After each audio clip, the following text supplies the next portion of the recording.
kaidah. Jadi ilmu pokok, ini ilmu pokok. Ilmu tentang kaidah-kaidah.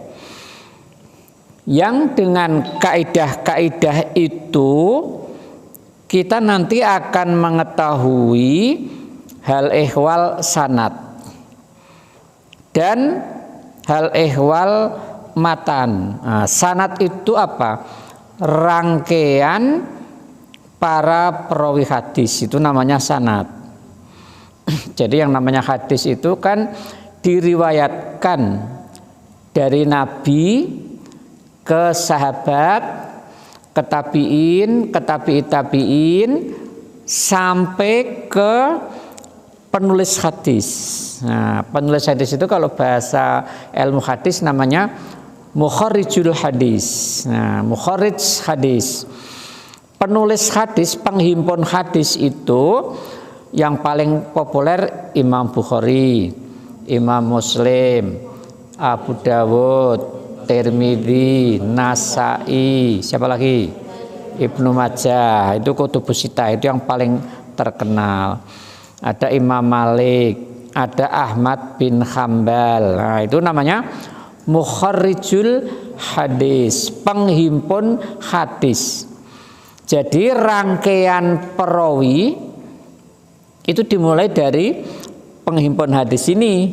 Misalnya Imam Bukhari, lalu gurunya, lalu guru di atasnya lagi, lalu gurunya di atas lagi, sampai sahabat ke Nabi. Nah, jadi dalam satu rangkaian sanad dari Bukhari sampai ke sahabat, ini kalau kitabnya Bukhari terdiri antara 5 sampai 6 orang rawi. Nah, gitu ya. Bukhari itu wafat tahun 256 Hijrah. Ya, 256. Kalau Rasulullah wafatnya tahun berapa? Kalau Hijrah tahun 11. Nah, 11 Hijrah. Nah, itu wafatnya Rasul. Kalau Masehi tahun berapa? Nabi lahir tahun 570. 570 ditambah 63. Nah, berapa? 633 kira-kira gitu ya. Nah, itu Nabi wafat. Nah, jadi Bukhari tahun 256. Nah, jadi antara masa Nabi sampai ke Imam Bukhari itu ada 6 generasi di sini ya. Jadi perawi itu jumlahnya 6 orang, antara 5 sampai 6 orang. Tapi kalau hadis itu kita mengambilnya dari Imam Malik. Imam Malik itu lahir tahun 93, wafat tahun 179. Nah, kalau dari Imam Malik, rawi hadis itu hanya 2 orang. Karena bapaknya Malik itu tabiin, Malik bin Anas bin Malik. Nah, jadi Malik itu tabiin, bapaknya itu tabiin, kakeknya itu sahabat. Nah, Malik, malah bapaknya itu sahabat, Anas itu sahabat. Nah, jadi dia tabiin, bukan tabiin, dia tabiin. Nah, jadi kalau dari Malik ke Nabi jalurnya hanya 1 atau 2. Nah, jadi dia sendiri bapaknya langsung Nabi. Nah, kalau jalur Imam Muslim ya sama dengan Bukhari, antara 5-6 orang. Baik, nah itu ya. Jadi ilmu mustalah itu ilmu tentang pokok-pokok dan kaidah-kaidah, yang dengan kaidah-kaidah ini kita akan mengetahui hal ihwal sanad, rangkaian rawi tadi. Hal ihwalnya itu apa maksudnya? Kan terdiri dari 6 atau 5 orang, ya toh? Nah, orang-orang ini bisa dipercaya apa tidak? Nah, itu hal ihwalnya itu. Ini orang-orang ini suka bohong atau tidak? Ini orang-orang ini jujur atau tidak? Nah, gitu yang dimaksud hal ihwal itu. Orang-orang ini daya ingatnya kuat atau tidak ketika dia menyampaikan hadis itu, terjadi perubahan atau tidak. Nah gitu maksudnya itu. Nah nanti hal ihwal rawi dalam studi hadis lebih lanjut ini nanti dipelajari di ilmu jarhi wa ta'dil, ilmu tentang mengkritik rawi. Nah, menilai rawi adil atau menilai rawi itu tidak adil. Nah itu nanti ada ilmunya. Nah itu ya. Jadi dengan ilmu mustalah ini, kaidah-kaidah itu kita nanti akan mengetahui hal ihwal sanad. Nah sanad itu. Jadi nanti kalau kita bicara hadis itu kan ini sahih atau tidak, dasarnya mereka itu rawinya itu. Syaratnya hadis sahih itu ada berapa? 5 toh? 5. Pertama, jalur sanadnya ini bersambung. Jadi Bukhari ketemu gurunya, gurunya Bukhari ketemu gurunya, gurunya lagi ketemu gurunya di atasnya. Nah, gitu yang dimaksud bersambung itu. Transmisi ini bersambung. Sahabat ketemu Nabi, nah gitu. Tabiin ketemu sahabat, tabiin ketemu tabiin, nah gitu. Lalu nanti dibahas juga, ini orang-orang ini jujur atau tidak. Nah itu nanti ada datanya. Sehingga dari data-data itu kita bisa menyimpulkan riwayatnya bisa diterima atau tidak. Nah gitu. Yang dimaksud hal ihwal sanad itu maksudnya itu. Ini nanti cabang ilmunya itu banyak. Kalau yang kuliah di Usuluddin jurusan hadis atau yang kemarin masih jurusan tafsir hadis, nanti ada ilmu jarhi wa ta'dil, ada tahqiqul hadis. Nah, praktek penelitian hadis. Nah, gitu ya. Praktek penelitian hadis. Lah guru-guru yang mengajar praktek penelitian hadis itu dulu murid saya. Nah, jadi dulu murid saya mereka itu. Ada Pak Hasan Asy'ari, ada Pak Muhtaram, ada Bu Ningsih, ada siapa lagi, Mbak Mongdir. Itu waktu saya S2, mereka baru mahasiswa S1. Nah, jadi waktu saya S2 mereka mahasiswa S1. Nah, gitu ya. Waktu saya sudah S3, mereka mahasiswa S2. Nah, gitu. Rektornya itu waktu dia promosi doktor, saya pengujinya. Oh iya, itu murid saya itu. Nah, jadi Pak Hasan, Pak Imam Taufik, Pak Mongdir, itu satu kelas dulu. Nah, gitu ya. Jadi murid-murid itu. Nah, jadi dengan ilmu ini, ilmu mustalah ini diketahui hal ihwal sanad. Yang kedua, diketahui hal ihwal matan. Teks hadisnya itu. Nah, ini teks hadisnya benar enggak? Nah, sejalan dengan Quran atau tidak? Nah, gitu. Sejalan dengan riwayat-riwayat yang lain atau tidak? Nah, gitu. Nanti itu ada bahasan itu. Nah, untuk tahu itu dasarnya ilmu mustalah. Nah, itu yang dimaksud. Itu dari ilmu mustalah. Maka kalau orang tidak belajar mustalah hadis nggak ngerti. Nah, ilmu mustalah itu nanti di breakdown menjadi banyak disiplin, ya, banyak disiplin. Min haisul qabul warad. Nah, dari sisi apakah hadis itu bisa diterima atau ditolak. Dari sisi diterima dan ditolak. Kalau memenuhi syarat maka diterima. Kalau tidak memenuhi syarat maka ditolak. Lah syaratnya rawi apa tadi? Syaratnya hadis sahih itu kan 5. Sanadnya bersambung dari Imam Bukhari sampai sahabat. Yang kedua syaratnya semua rawi ini 5 orang atau 6 orang itu semuanya harus adil. Adil itu dalam ilmu hadis itu artinya orang yang memiliki kredibilitas keberagamaan, dan orang yang memiliki kredibilitas kepribadian. Itu namanya adil. Jadi kalau dirinci ada 5. Orang Islam, mukalaf.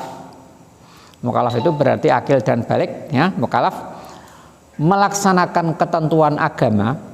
Nah, melaksanakan ketentuan agama. Jadi ini mesti orang yang agamanya baik, melaksanakan syariat agama itu, dan menjaga marwah. Nah, jadi ahli hadis itu mesti menjaga marwah. Menjaga marwah itu apa misalnya? Sholah bahwa tingkah laku munamuninya itu sesuai tuntunan agama. Nah, itu namanya menjaga marwah. Contoh jaga marwah itu, kalau mahasiswi UIN itu kan mesti pakai jilbab. Nah, kalau mahasiswi UIN kok ke kampus seperti pakaiannya Krisdayanti, ya itu namanya nggak jaga marwah. Tahu Krisdayanti? Pakaiannya gimana? Nah, ya kayak gitulah. Nah itu nggak jaga marwah itu, nggak jaga marwah itu. Pakainya you can see, ya toh? Nah itu nggak jaga marwah itu. Itu nggak diterima kalau kayak gitu riwayatnya itu. Nah, kalau di pasar ada kuli, ya. Tahu pakaian kuli? Kuli kan pakaiannya celana pendek dan pakai kaos singlet aja, tak? Nggak apa-apa, tak? Tapi kalau itu dilakukan oleh seorang ahli hadis, ya jelas tidak bisa. Nah, tidak diterima hadisnya. Dia nggak jaga marwah itu. Nah, gitu ya. Apalagi nggak pakai baju sama sekali, ya nggak diterima itu hadisnya. Ini nggak jaga marwah. Kalau kuli nggak apa-apa. Nggak ada yang kritik kuli toh? Nggak ada. Kuli nggak ada yang kritik kan? Nah, tapi kalau itu orang terhormat berpakaian seperti itu dikritik toh? Iya dikritik karena dia nggak jaga marwahnya itu. Namanya kayak gitu. Nah, gitu yang dimaksud. Coba kalau saya mengajar hanya pakai kaos oblong, kira-kira gimana? Nah, dikritik toh? Oh, maksudnya dikritik. Nah, gitu. Nah ini ya, jadi min khaisul qabul warad. Nah jadi yang kedua, syaratnya itu semua rawi itu adil. Nah jadi adil itu rinciannya tadi itu, mesti orang Islam. Yang kedua apa tadi? Mukalaf. Mukalaf itu berarti akil balik, nah, berakal dan sudah balik. Yang ketika melaksanakan ketentuan agama, jadi orang taat beribadah ini. Yang keempat, menjaga marwah. Nah, jadi penting. Jadi walaupun rajin ibadah, kalau nggak jaga marwah juga nggak diterima itu riwayatnya itu. Nah, gitu. Nah, tuh. Yang ketiga, semua rawi itu harus dobit. Dobit itu daya ingatnya kuat. Kalau dia meriwayatkan itu pakai kitab, maka kitabnya itu akurat, isinya itu. Nah, atau kalau di situ ada kekeliruan, dia mengetahui kekeliruan itu. Nah, itu akurasinya tinggi. Lalu yang berikutnya, tidak ada kejanggalan riwayatnya itu. Yang kelima, tidak ada cacat. Nah, kalau 5 itu terpenuhi dalam satu riwayat, maka riwayat itu namanya sahih, diterima. Kalau dobitnya itu tidak sempurna, kurang sedikit, tidak 100%, tapi mungkin hanya 90%, maka hadisnya turun sedikit menjadi hasan. Kalau salah satu dari 5 itu hilang, 1 turun menjadi dhaif. Nah, gitu ya.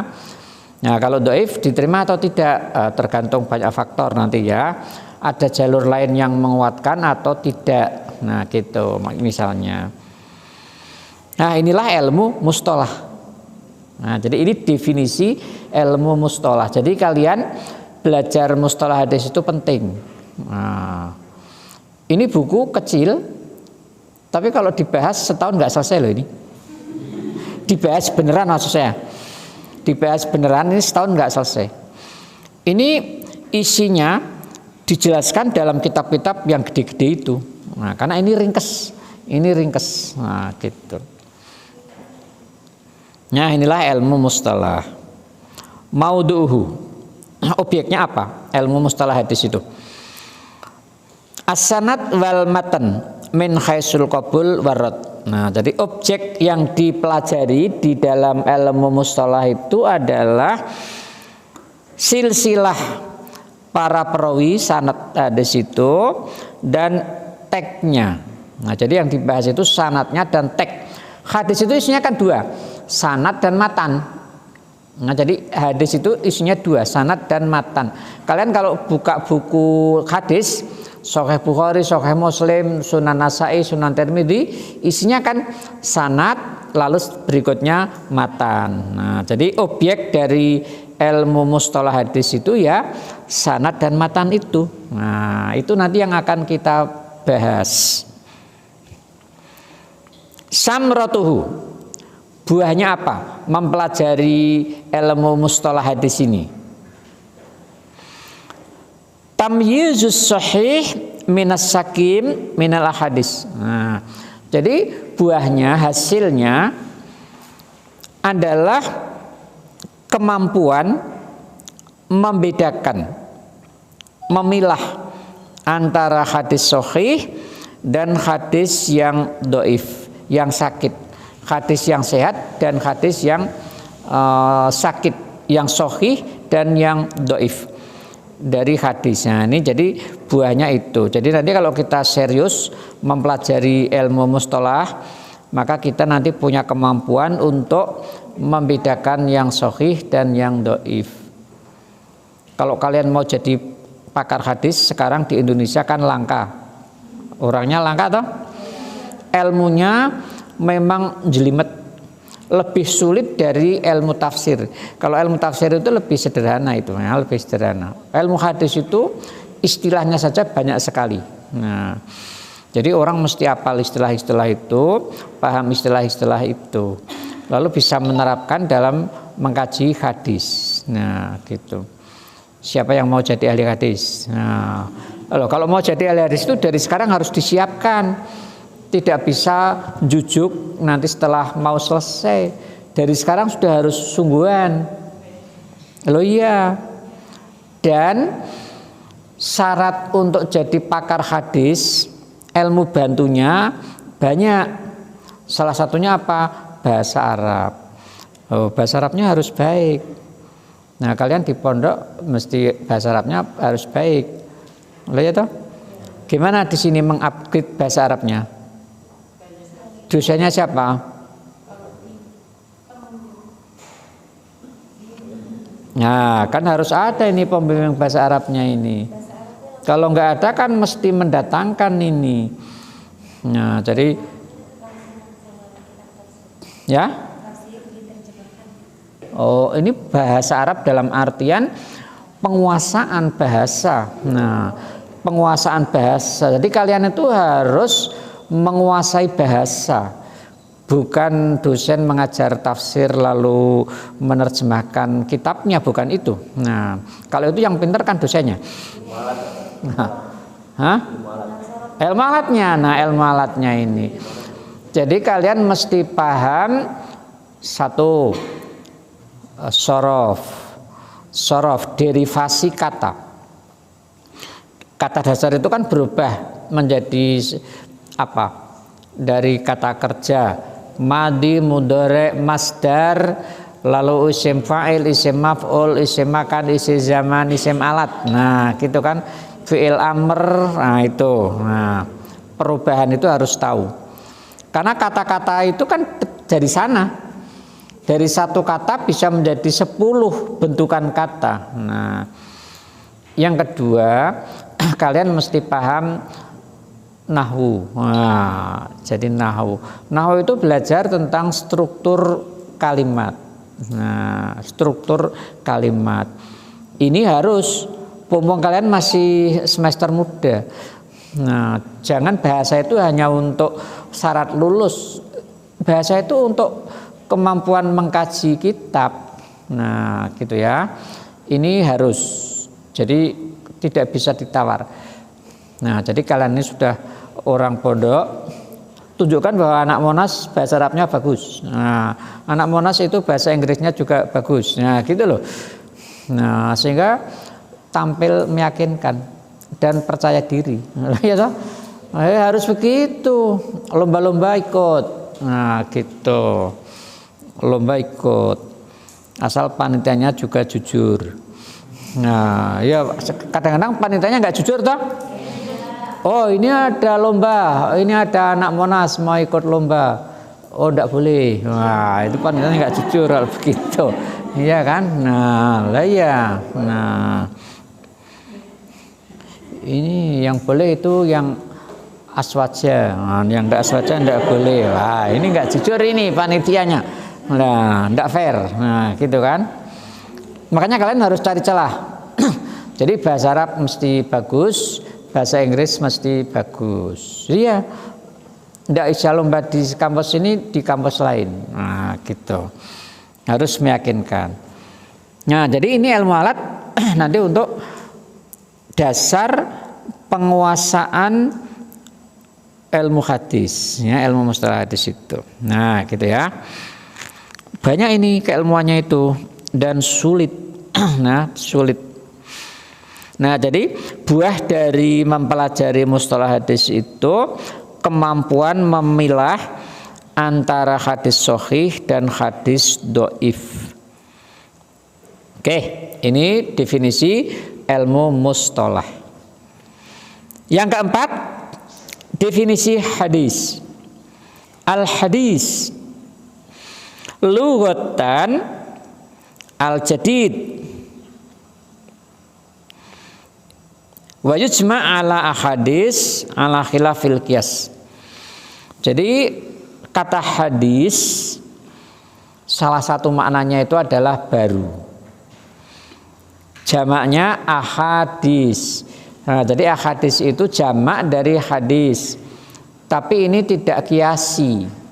Nah, ala khilafil qiyas. Nah, ini jamak taksir ya. Seperti kitab jamaknya kutub. Nah, itu ala khilafil qiyas. Hadis ahadis. Nah, kirtos korotis. Nah, khizanah khazain. Nah, ini ala khilafil qiyas. Nah, itu ala khilafil qiyas. Nah, maknanya yang lain selain baru, kata hadis itu bisa berarti bisikan. Kalau saya bilang hadisun nafas, apa artinya? Bisikan jiwa. Nah, ada yang suka dengarkan lagunya Ummi Kulsum. Tahu penyanyi Ummi Kulsum? Ummi Kulsum itu penyanyi Mesir yang sangat mendunia.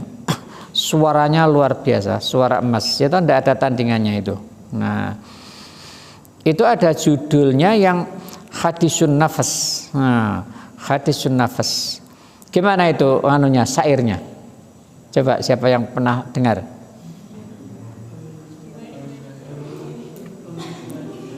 Gimana? Hadisun nafas itu. Nah, oh iya, hadisun nafas. Itu bukan lagu agama, tapi lagu cinta. Nah, oh iya, ini lagu cinta ini. Nah, gitu. Coba lihat bait pertama itu. Min ajli ainaika asyiktul hawa. Nah, coba lihat. Lah ini hadisun nafas ini, bisikan jiwa ini. Bisikan jiwamu pada dia. Nah, gitu kan. Iya. Ini hadisun nafas itu. Lah, iya toh? Apa artinya coba? Min ajli ainaika asyiktul hawa. Iya, karena tatapan matamu aku jatuh cinta padamu. Nah, coba lihat. Iya toh, coba. Min ajli ainaika. Nah, asyiktul hawa. Oh, ini Ummi Kulsum. Nah, coba nanti dengarkan. Nah, dengarkan coba tuh. Bagus loh itu. Nah, gitu. Nah, ini bukan lagu agama. Nah, tapi kalau Tola'al Badru Alaina itu lagu agama, ya toh? Nah, beda ini. Nah, gitu. Nah, jadi kata hadis ada bermakna bisikan. Kalau muhadasah kan dari hadis percakapan. Nah, muhadasah. Kata hadis juga bisa berarti berita. Nah, berita hadis. Nah, gitu ya. Jadi artinya banyak hadis itu. Lalu nanti kata hadis dirangkai dengan kata nabi, sehingga menjadi hadisun nabi. Nah, hadisun nabi berarti pembicaraan tentang nabi, berita tentang nabi. Dari makna ini muncul definisi. Nah, jadi definisi itu lahir dari makna lughawi. Nah, jadi dari makna lughawi muncul definisi. Tetapi kata itu kan punya banyak makna tadi. Tidak dari semua itu. Itu dari satu maknanya muncul definisinya, dibuat definisinya. Nah, dari kata hadis itu pembicaraan atau berita muncul definisi.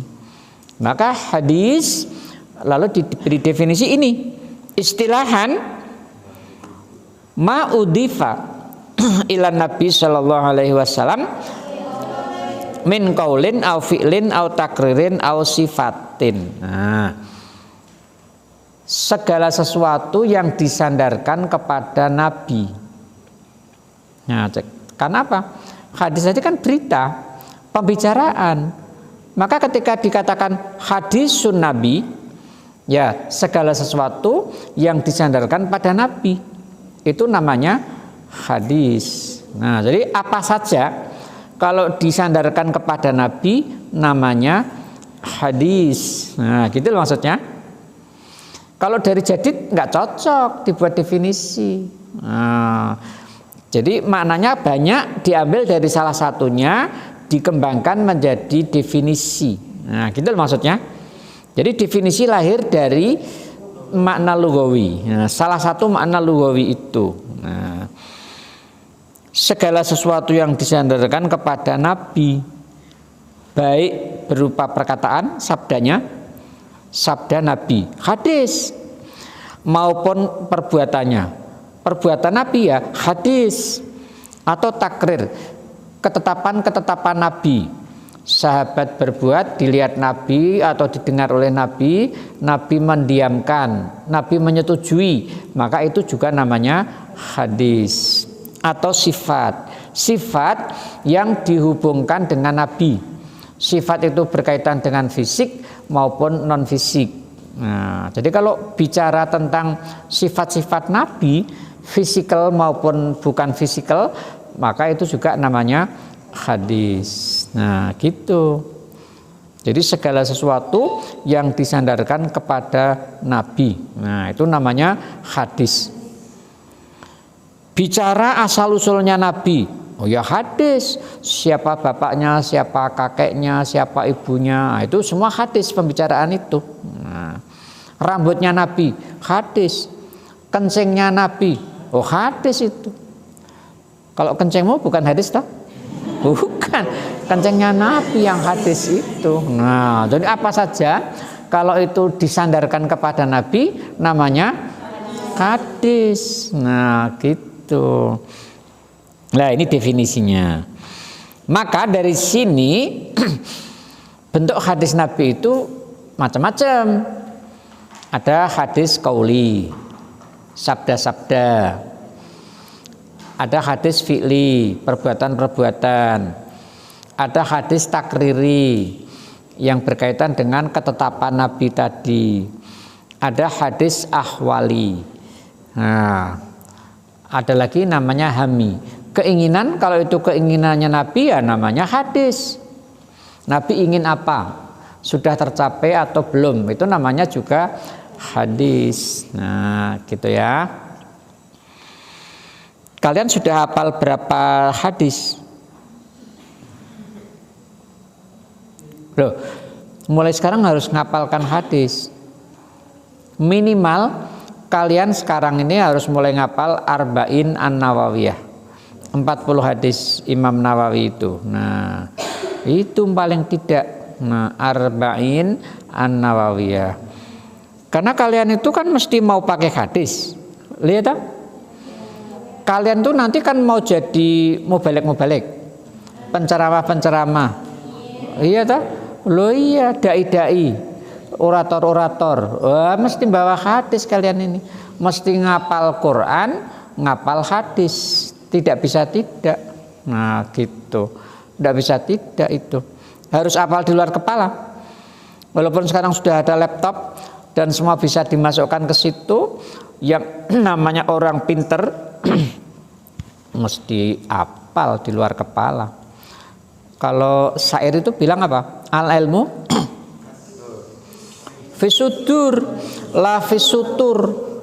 Ilmu itu bukan di sini, tapi fisudur. Nah, fisudur. Jadi kapan saja kita bisa menampilkan siap. Kalau ilmu kok di sini, ilmu di laptopnya ketinggalan nggak bisa apa-apa. Iya toh? Nah, gitu. Makanya saya ngajar nggak pernah bawa laptop. Nah, itu bikin bodoh itu. Nah, kalau ya toh, bikin bodoh. Daya ingatnya jadi menurun itu. Nah, gitu. Baik, itu ya definisi hadis. Lalu istilah yang sinonim dengan hadis itu apa? Sunnah, lalu khobar. Nah, sunnah dan khobar. Ada lagi asar, tapi kalau asar ini biasanya disandarkan kepada sahabat dan tabi'in. Nah, istilah yang sinonim di sini al-khobar. Al-khobar lughatan an-naba. Khobar itu dari sisi bahasa sinonim dengan an-naba. Naba itu berita besar. Naba itu berita besar. Nabaun amma yatasaalun anin naba'il adim. Nah, berita besar. Orangnya namanya nabi. Nah, jadi kalau nabi itu mesti bawa berita besar, bukan berita biasa. Nah, pembawa berita itu ada berapa macam sih? Kalau orang yang bawa berita harian yang ditulis di surat kabar namanya ya bahasa Arabnya sohafi. Nah, sohafi itu berita harian. Kalau orang yang membawa berita masa lalu sejarawan. Bahasa Arabnya dari kata khobar ini ikhbari, nah, gitu kan, sejarawan, historian, sejarawan. Kalau beritanya sumbernya dari Nabi, berita tapi sumbernya Nabi. Dari hadis tadi namanya muhaddis. Nah, muhaddis. Loh ya, ahli hadis itu kan namanya muhaddis toh? Muhaddisun, muhaddisin. Nah, gitu. Ada kitab judulnya Al-Hadis wal Muhaddisun. Nah, gitu. Lalu yang keempat, pembawa berita itu namanya Nabi, ya, naba tadi. Lah, jadi kalau Nabi ini mesti beritanya berita besar. Salah satu berita besar itu berhubungan dengan metafisika.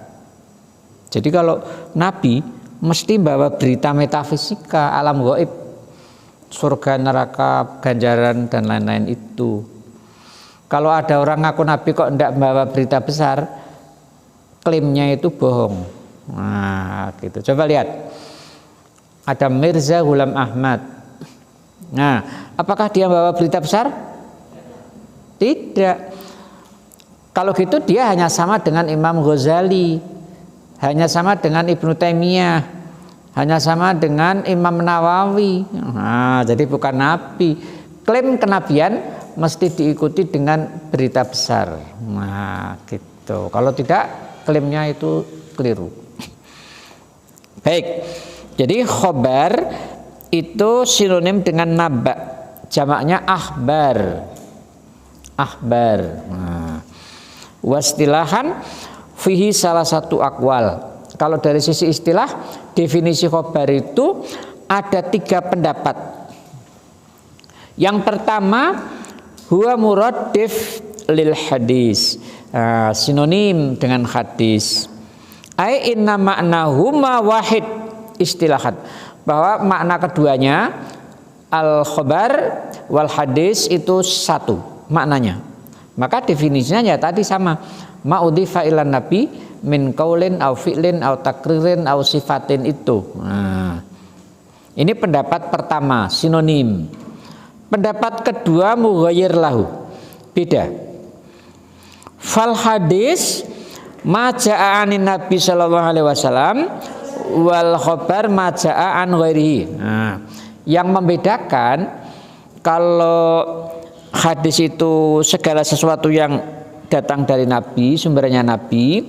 Kalau khobar itu segala sesuatu yang datang dari selain Nabi. Nah, itu namanya khobar. Ini pendapat kedua. Pendapat yang ketiga, a'amu minhu.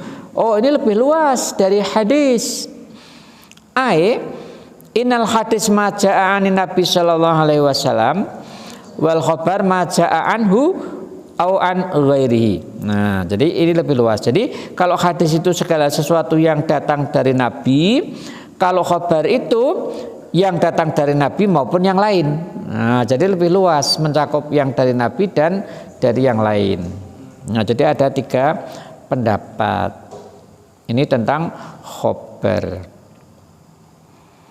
Lalu satu lagi sunnah. Nah, cuman di sini nggak disebutin malahan as-sunnah ini. As-sunnah. Kalau sunnah itu juga sinonim dengan hadis. Maka definisinya ya ma'utsira anin nabi min qaulin au fi'lin au takririn au sifatin khalqiyatin au khuluqiyatin. Nah, sunnah.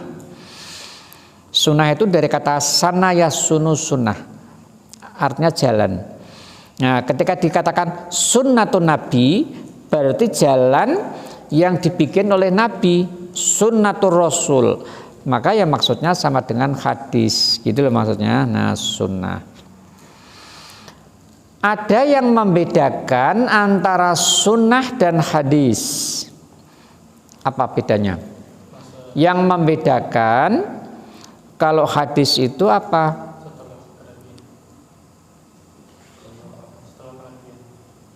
Yang hadis apa artinya?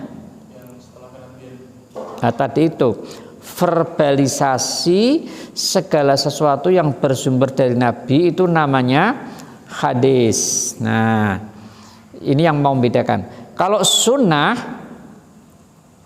itu sesuatu yang dilakukan oleh Nabi, perbuatan-perbuatan yang dilakukan oleh Nabi secara berulang-ulang.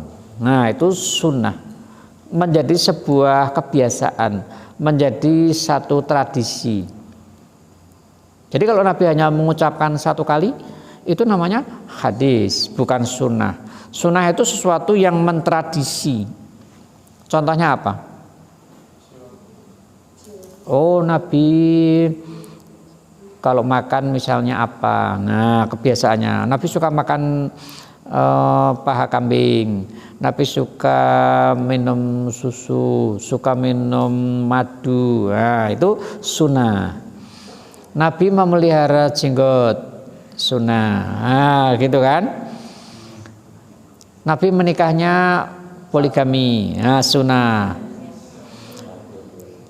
Maka kalau enggak poligami tidak nyunah. Nah, gitu artinya. Nah, sunnah itu ya, itu sunnah itu. Karena jadi kebiasaan toh. Nah, perbuatan yang dilakukan secara berulang, tidak hanya satu kali. Nah, Nabi sholatnya selalu berjamaah, sunnah itu. Nah, gitu ya. Kalau Nabi hanya sekali melakukan, namanya hadis. Ini yang membedakan. Jadi hadis itu verbalisasi segala sesuatu yang bersumber dari Nabi. Kalau sunnah yang dilakukan berulang-ulang. Nah, yang dilakukan Nabi berulang-ulang itu sumbernya di mana? Ya dalam hadis. Maka dalam hadis ada sunnah. Sunnah ada dalam hadis. Jadi kalau orang mau cari sunnah kok tidak tahu hadis ya tidak bisa. Nah, karena ada di situ, diriwayatkan di situ. Nah, gitu yang dimaksud. Nah, gitu. Nah, sampai sini dulu. Siapa mau tanya? Tadi kalau di bagian Bapak, kalau sunnah itu sesuatu yang sering dilakukan Nabi. Dan seperti masyarakat Indonesia umumnya kan mengikuti apa yang Nabi perbuat. Contoh cara minumnya atau lain-lain. Itu ada di dalam buku Syama'il Nabi kalau misalnya. Nah, yang misalnya kan orang-orang Indonesia menganggap apa yang dilakukan oleh Nabi ketika kita mengikutinya itu juga mendapat pahala. Yang saya tanyakan apakah paradigma tersebut merupakan paradigma yang benar, Pak? Bahwa sesuatu yang sering Nabi lakukan, sesuatu kalau yang bersifat ibadah atau dia itu jelas mendapat pahala. Tapi kalau sebatas kebiasaan dari cara tidur Nabi, cara minum Nabi, apakah itu juga mendapat pahala? Meneladani Nabi. Nah, ini kan judulnya jadi meneladani Nabi. Yang harus diteladani apa? Nah, gitu kan? Apa yang harus diteladani dari Nabi? Tugas Nabi itu secara umum ada berapa? Apa ini? Minum. Secara umum ada berapa? Ada 4 toh? Itu yang harus kita teladani. Pertama, Nabi itu sebagai mubalik. Ayatnya bilang, ya ayyuhar rasul baligh ma unzila ilaika mir rabbika fa illam taf'al fama ballaghta risalatahu. Setelah Rasul wafat, maka tugas menyampaikan ajaran, menyampaikan agama ini menjadi tugas kita. Dan lebih spesifik ini menjadi tugasnya ulama. Nah, karena ada hadis al ulama warasatul anbiya. Ulama itu mewarisi nabi. Yang diwarisi apa? Tugas-tugasnya itu. Jadi jangan hanya bangga jadi ulama, mendapat predikat ulama tapi tidak melaksanakan tugas ini. Nah, jadi ulama itu bebannya berat. Karena warasatul anbiya. Nah, yang diwarisi adalah tugas ini, ilmu ini. Nah, satu.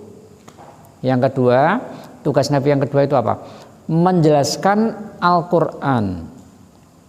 Di Quran Allah berfirman, wa anzalna ilaika dzikra litubayyina linnasi ma nuzzila ilaihim. Kami turunkan kepada kamu Al-Qur'an agar kamu jelaskan kepada manusia apa yang diturunkan kepada mereka. Nabi sudah menjelaskan toh? Setelah Nabi wafat, maka tugas menjelaskan Al-Qur'an, agama ini menjadi tugas umat, menjadi tugas ulama lebih spesifik. Kalian mau jadi ulama toh? Oh iya, mesti. Nah, gitu. Nah, cuman ulama itu nanti kan apa namanya, levelnya beda-beda ya toh? Nah, levelnya kan bertingkat-tingkat. Nah, gitu. Ibarat kelereng itu ada kelereng yang kecil sebesar apa itu namanya? Yang kecil sebesar kerikil kecil itu. Ada kelereng yang gede ya toh? Ada kelereng sebesar telur puyuh. Wah, gitu. Kelerengnya gede ya, berarti keilmuannya banyak kan gitu. Ada kelereng yang sebesar ini toh, nah gitu. Ada kelereng yang sebesar bola tenis, nah makin gede makin gede makin gede. Nah, keulamaan itu kan juga macam-macam ya, beda-beda itu. Nah, tugas menjelaskan Al-Quran kan jadi tugasnya ulama. Kalian kan calon ulama-ulama ini. Nah, lo iya tugasmu itu nanti. Yang ketiga, tugas Nabi apa? Al-Quran mengatakan begini, semua Nabi itu diberi kitab suci. Lalu Al-Quran mengatakan, liyahkuma bainan nasi fi mahtalafu fihi, agar mereka dengan kitab suci itu menyelesaikan perselisihan-perselisihan yang terjadi di masyarakat. Jadi ulama itu istilahnya apa? Problem solver. Ya, ulama itu problem solver loh. Memberikan pemecahan masalah. Ulama itu tugasnya mengurai masalah supaya masalah itu selesai. Nah, bukan malah ulama jadi sumber masalah. Gitu? Coba sekarang lihat, ulama kan banyak yang jadi sumber masalah toh. Ucapannya ngawur, ucapannya kacau, tidak menyejukkan. Ini ulama komersil ini. Nah, ini hanya bangga dengan keulamaannya, tapi hanya untuk mencari materi duniawi. Ini kalau bahasanya Imam Ghazali ulama usuk. Oh iya toh? Di Ihya Ulumuddin itu juz 1 ulama usuk. Jadi ada dua macam ulama usuk dan ulama ul akhirah. Ulama yang konsisten dengan tugas-tugasnya. Nah, yang keempat, tugas Nabi itu kan memberi keteladanan. Teladan. Laqad kana lakum fi Rasulillahi uswatun hasanah. Setelah Nabi wafat, tugas memberi teladan itu kan tugasnya ulama-ulama ini. Nah, gitu. Meneladani Nabi dia. Nah, jadi kok meneladani Nabi ya dapat pahala kan? Nah, dapat pahala. Wong meneladani kan wilayahnya banyak. Akidah, syariah, akhlak, nah, sifat-sifat dan lain sebagainya itu. Lalu kalau Qarafi membagi untuk meneladani Nabi itu membagi perilaku Nabi menjadi 5. Pertama, Nabi Muhammad sebagai Rasul. Maka apa yang beliau sampaikan mesti benar karena bersumber dari Allah. Harus kita ikuti, mengikat pada kita semua. Yang kedua, Muhammad sebagai tadi orang yang diberi wewenang menjelaskan Quran. Kalau Nabi sudah menjelaskan mesti benar juga, tapi kita tetap punya ruang untuk mengembangkan. Yang ketiga, Nabi sebagai hakim yang menyelesaikan problem. Nabi kalau menyelesaikan problem sengketa gimana? Mendengarkan alibi kedua belah pihak. Setelah itu dipertimbangkan mana siapa yang alasannya kuat. Nah, yang punya bukti yang kuat itu yang dimenangkan. Nahnu nahkumu bidzawahir. Kami memberi putusan berdasarkan bukti-bukti nyata. Nah, bukan berdasarkan insting. Nah, yang keempat, Nabi sebagai pemimpin Arab. Maka petunjuk beliau kepada masyarakatnya pasti pas karena sama-sama orang Arab. Nah, contoh, Nabi pakaiannya gamis karena orang Arab. Nah, kalau kita apa harus gamisan? Oh, tidak. Pakaian Islami itu intinya 4. Nutup aurat. Fungsinya melindungi panas dan dingin. Ketiga, sebagai hiasan sehingga orang berpakaian itu kelihatan indah, kelihatan cantik, kelihatan baik. Yang keempat, sebagai simbol identitas. Nah, pakaian begini kan identitas Islam ini. Nah, gitu, identitas Islam, simbol identitas ini. Nah, gitu. Jadi kalau 4 ini sudah terpenuhi, itu namanya pakaian Islami. Nah, gitu. Lalu yang kelima, Nabi itu sebagai pribadi. Lah, pribadi ini dibagi 2. Pribadi yang ada hubungannya dengan tugas kerasulan, ini kita ikutnya hanya sunat. Hanya sunat. Nah, misalnya apa? Nabi wajib sholat tahajud. Kalau kita kan nggak wajib. Tapi mengikuti sunat, boleh ini, bagus. Nah, gitu. Yang kedua, Nabi sebagai pribadi yang tidak ada hubungannya dengan tugas kerasulan. Seperti ya makan minum,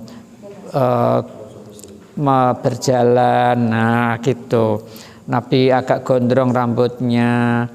Nah, mau ikut Nabi di sini dengan motif, dengan niat ngikuti Nabi, ya insya Allah dapat pahala.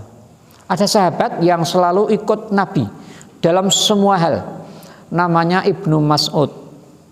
Iya, karena dia berharap dapat pahala itu. Nah,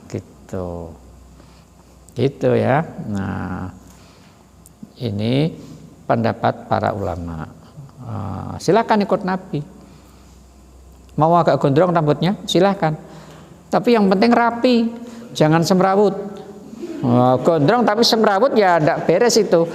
Nah, enggak beres ini. Nah, jadi mau ikut Nabi utuh. Mau pakai gamis?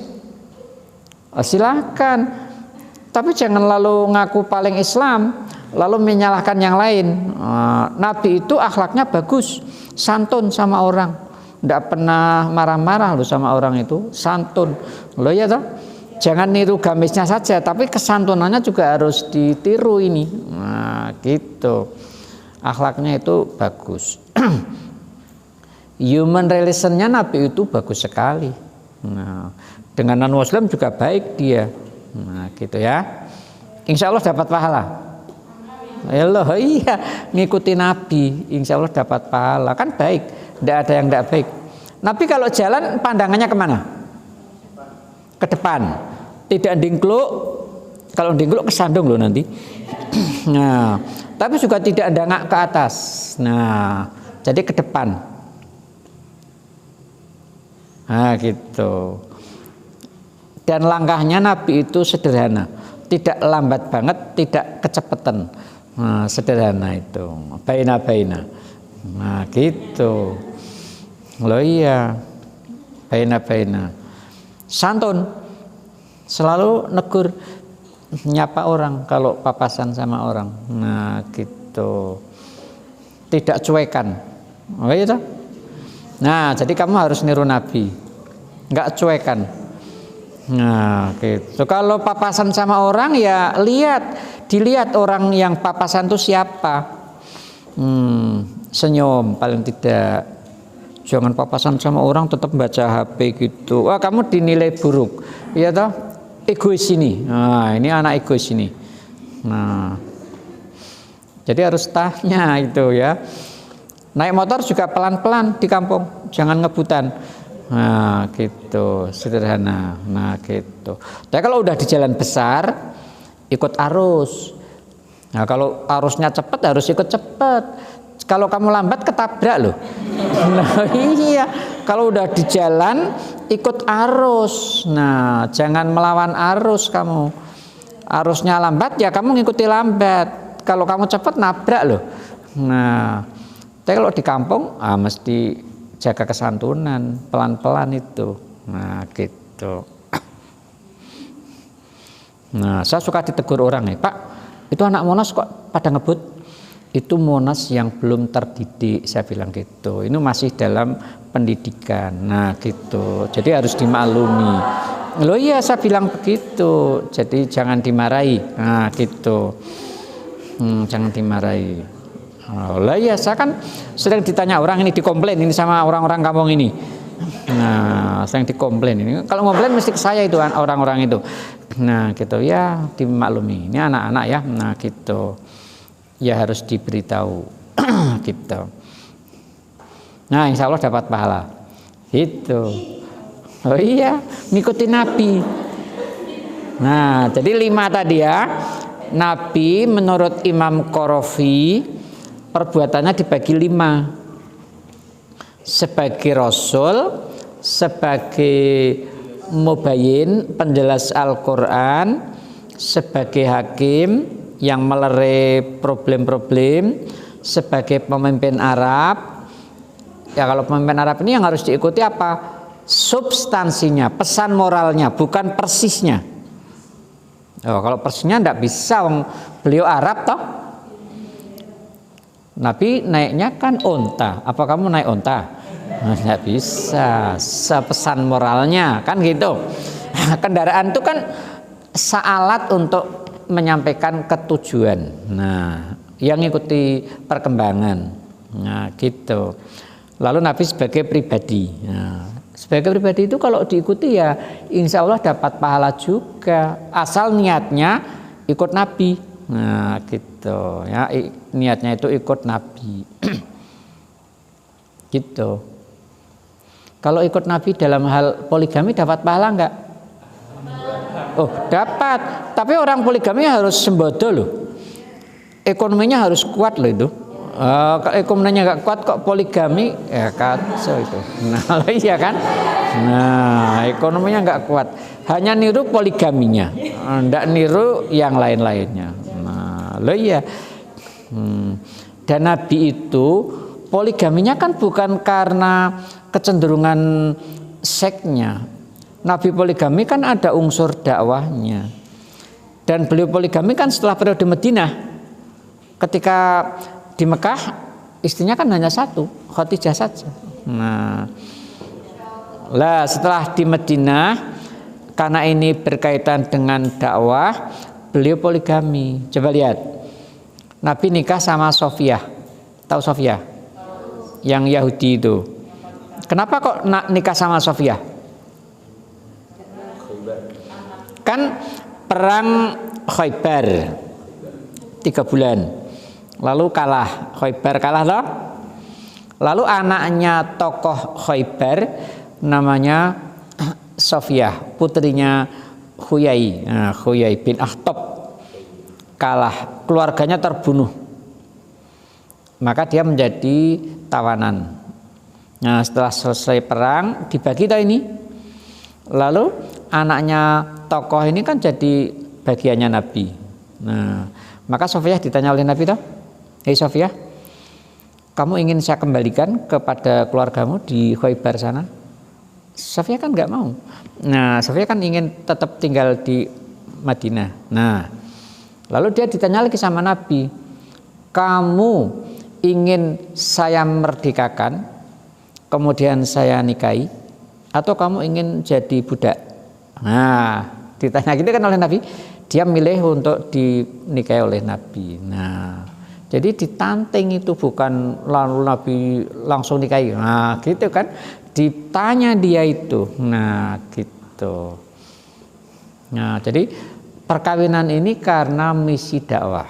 Nah, karena misi dakwah itu. Baik.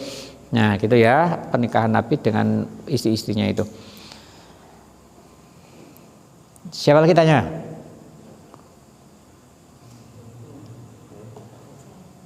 Ya.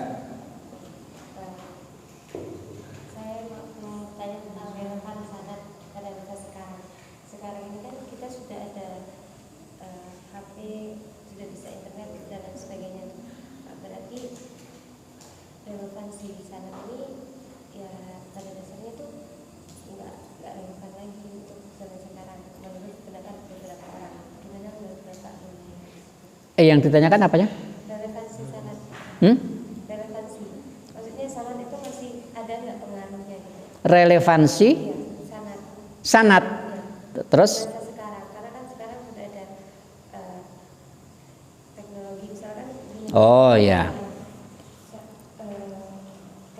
Saya pernah dengar ceramah. Kita tuh kalau belajar itu harus ada sanad yang benar. Misalkan dari pondok pesantren, misalkan saya belajar di pondok pesantren A. Nah, sanadnya itu harus langsung dari abang. Misalkan kita nggak boleh belajar sembarangan. Atau belajar dari internet tanpa sanad yang jelas. Gimana menurut Bapak?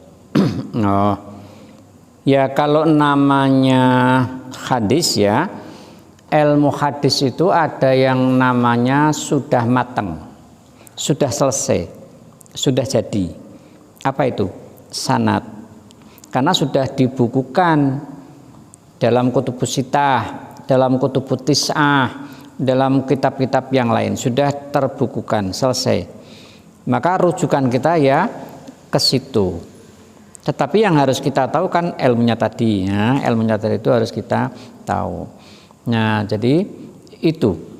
Kita sekarang tidak perlu langsung kepada guru langsung. Nah, karena antara masa Bukhari ke sini kan sudah tidak ada riwayat, sudah dibukukan kan. Nah, ada yang membuat istilah itu mangkul. Nah, mangkul udah nggak mungkin, karena antara masa para mukharij sampai kita ini sudah nggak ada periwayatan itu, sudah selesai, sudah tidak ada lagi tambahan hadis. Nah, karena semua hadis sudah dibukukan di situ. Yang oleh Bukhari tidak diambil, oleh Muslim tidak diambil, lalu sudah dilacak oleh Al-Hakim, sehingga menjadi kitab apa itu? Mustadrak Al-Hakim. Jadi istilah mustadrak itu kan mengejar.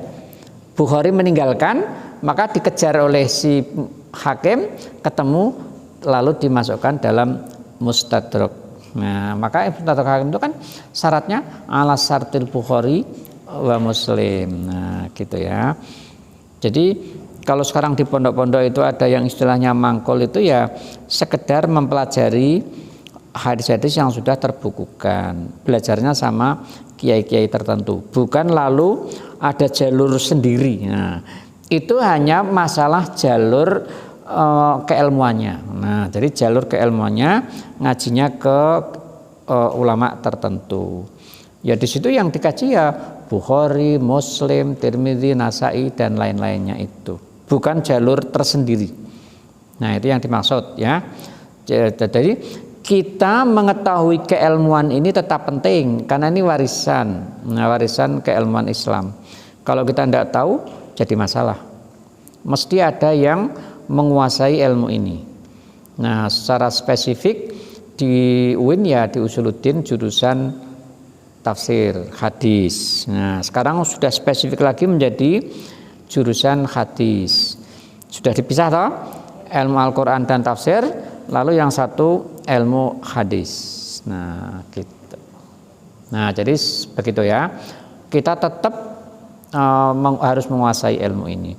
Tetapi sekarang pengembangan ilmu hadis ini lebih ke pengembangan makna. Nah, sekarang ini lebih ke pengembangan makna. Maka kajian-kajiannya kan banyak membahas makna toh.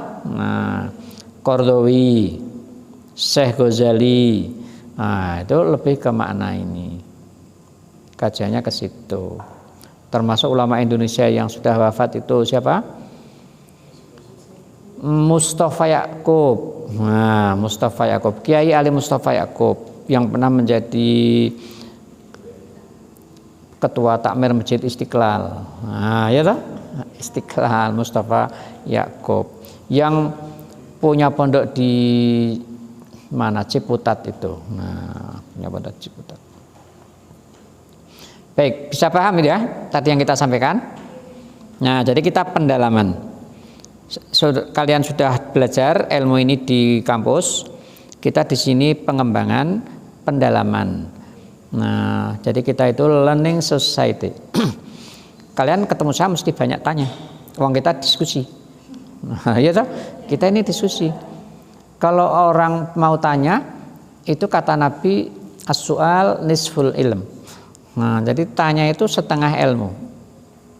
Nah, bertanya itu adalah melengkapi ilmunya tadi. Dan orang bertanya bukan hanya berguna untuk dirinya, tapi juga berguna bagi yang lain. Nah, gitu.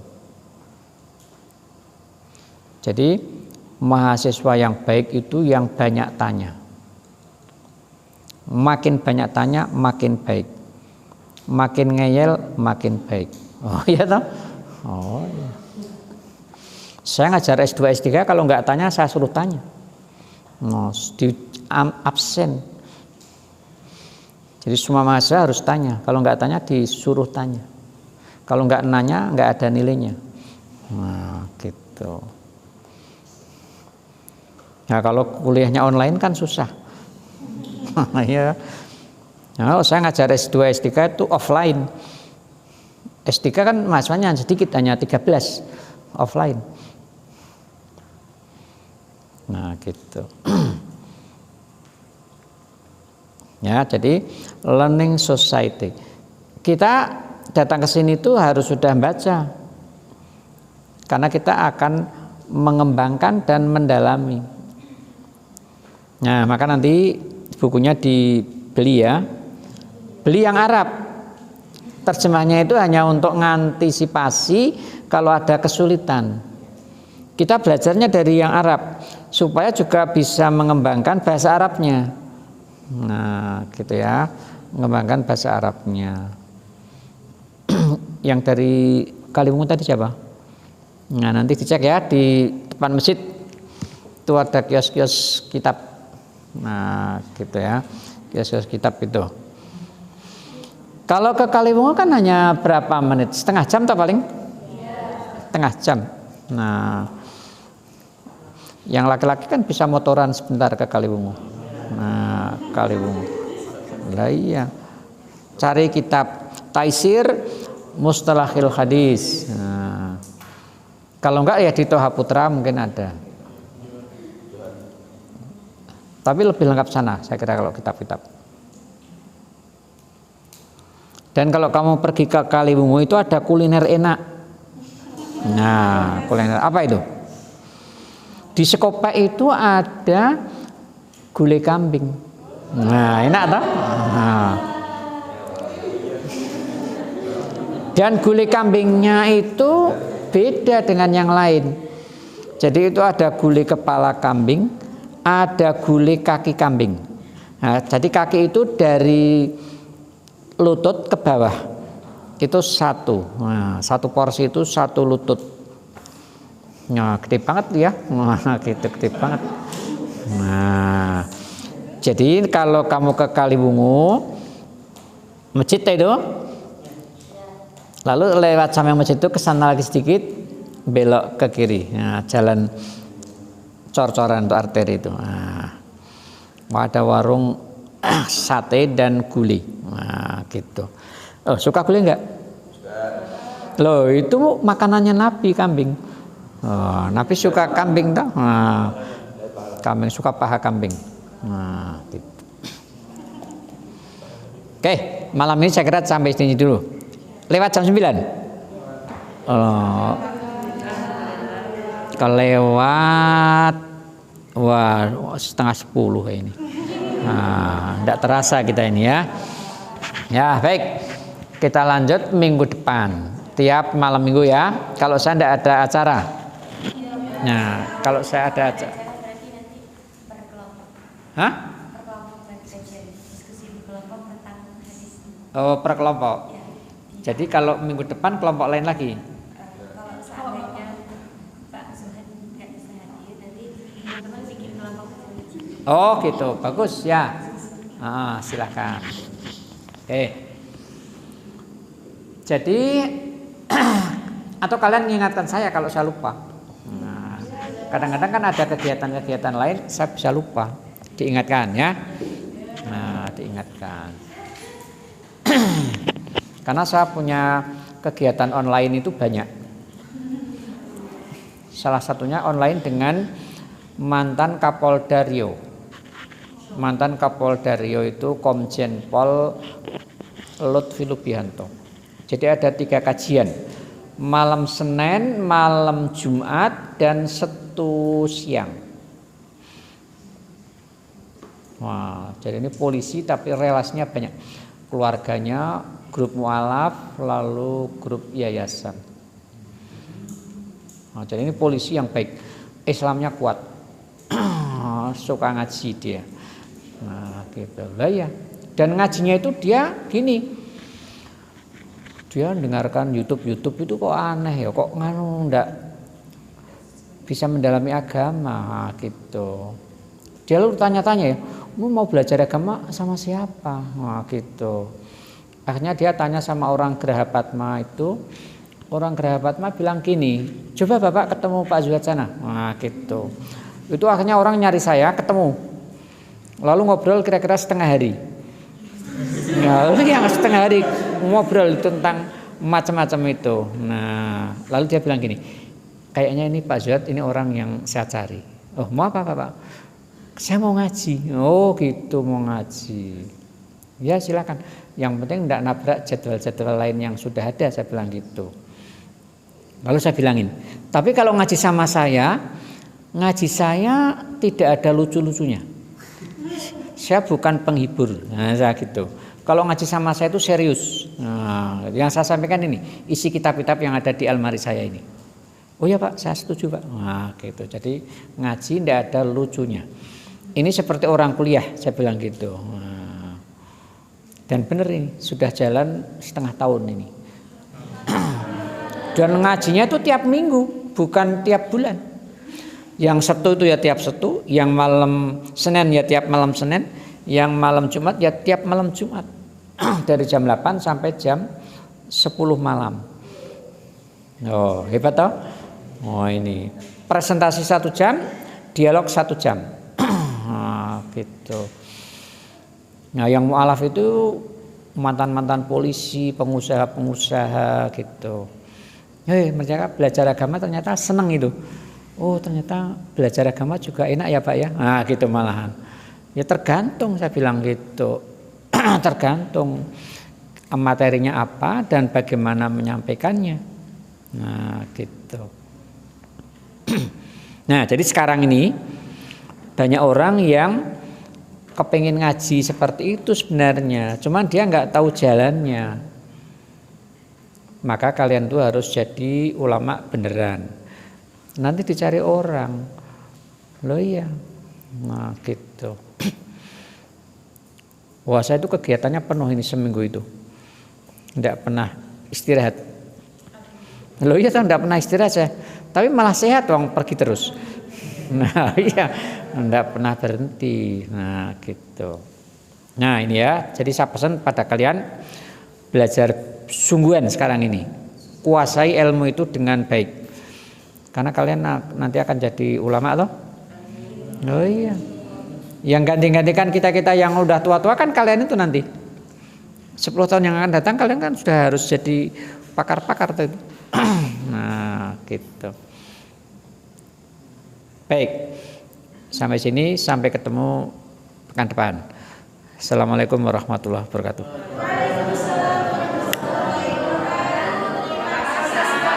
Ya, sama-sama.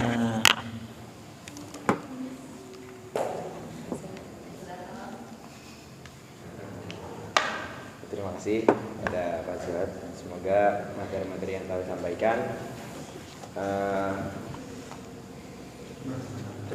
dapat kita pahami ya, sehingga itu menjadi modal kita nanti ketika menjadi ulama kelak. Amin. Mari kita tutup pembelajaran pada malam hari ini dengan baca hamdalah dan doa majlis.